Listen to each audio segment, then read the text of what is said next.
Shalom saudara-saudara yang terberkati dengan anugerah pengampunan dosa melalui Tuhan Yesus Kristus.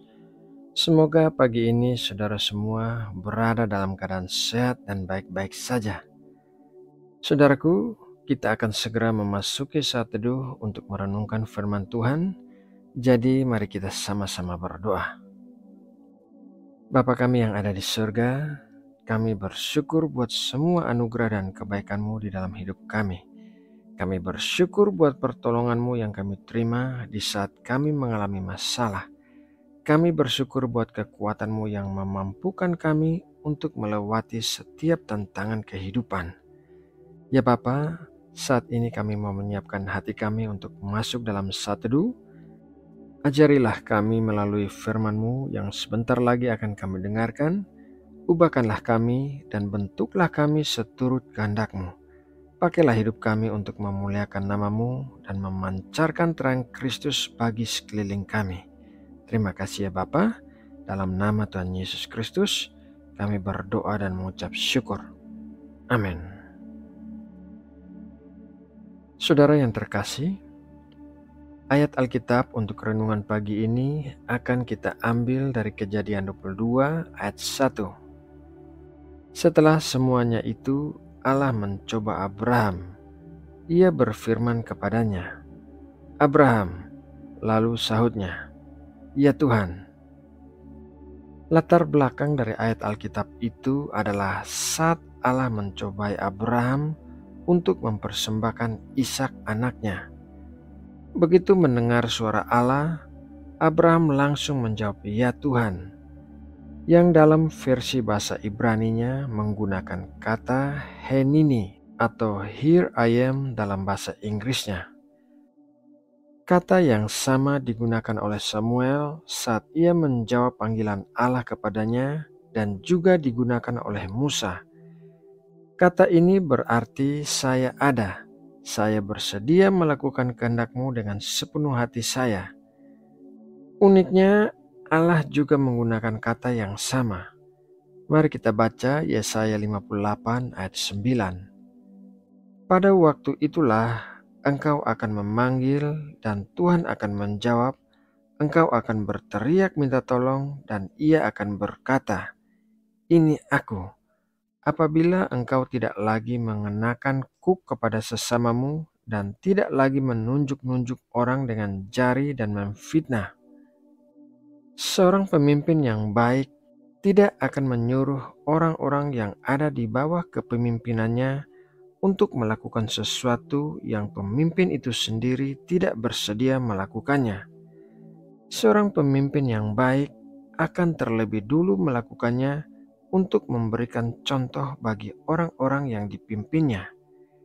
Begitu juga dengan Allah kita. Saat Dia menyuruh kita untuk melakukan sesuatu, artinya Dia sendiri juga bersedia melakukan hal itu. Contoh paling jelas adalah Allah menyuruh Abraham, seorang ayah, untuk mengorbankan putra tunggalnya yang telah ditunggu kelahirannya selama 15 tahun.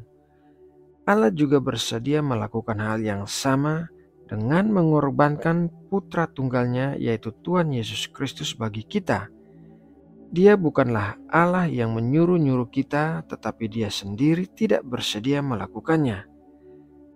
Ketaatan kita untuk melakukan kehendak Allah akan memposisikan kita untuk bisa menerima berkat Allah karena Allah akan melakukan hal-hal yang sama bagi kita. Misalnya saja, Allah menyuruh kita memberi dengan murah hati kepada sesama kita, dan saat kita memberi kepada sesama, maka Allah pun memberi kepada kita, bahkan melebihi apa yang telah kita berikan. Saat Allah menyuruh kita untuk mengampuni orang yang bersalah kepada kita, Allah pun bersedia mengampuni kesalahan kita yang jauh lebih banyak dan jauh lebih buruk daripada orang yang kita ampuni. Masalahnya adalah bagaimana kita bisa mengetahui kehendak Allah agar kita bisa mentaatinya.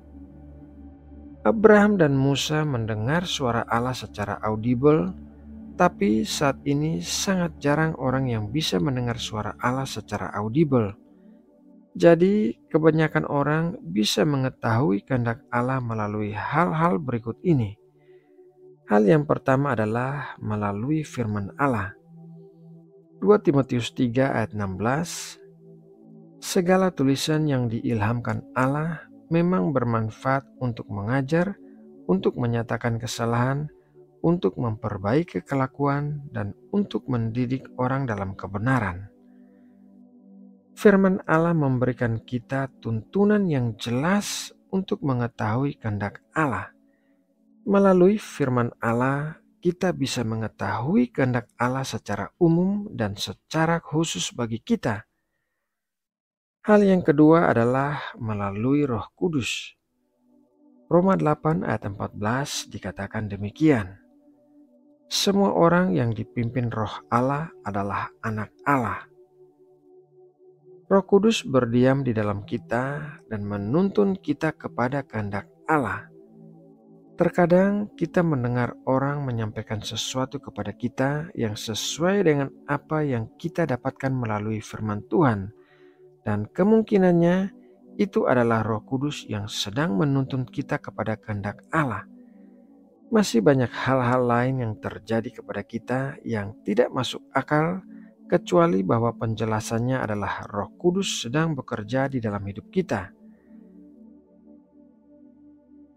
Saudara yang terkasih dalam Kristus, melalui renungan firman Tuhan pagi ini, marilah kita sungguh-sungguh menjawab, "Ya Tuhan, ini aku," saat Tuhan berfirman kepada kita, dan bukan hanya kata-kata saja, tetapi marilah kita dengan sepenuh hati bersedia untuk melakukan kehendak Tuhan itu. Nah, saudaraku, demikianlah renungan firman Tuhan pagi ini. Semoga renungan pagi ini menjadi kekuatan dan menyegarkan roh dan jiwa kita. Mari kita berdoa untuk menutup renungan ini.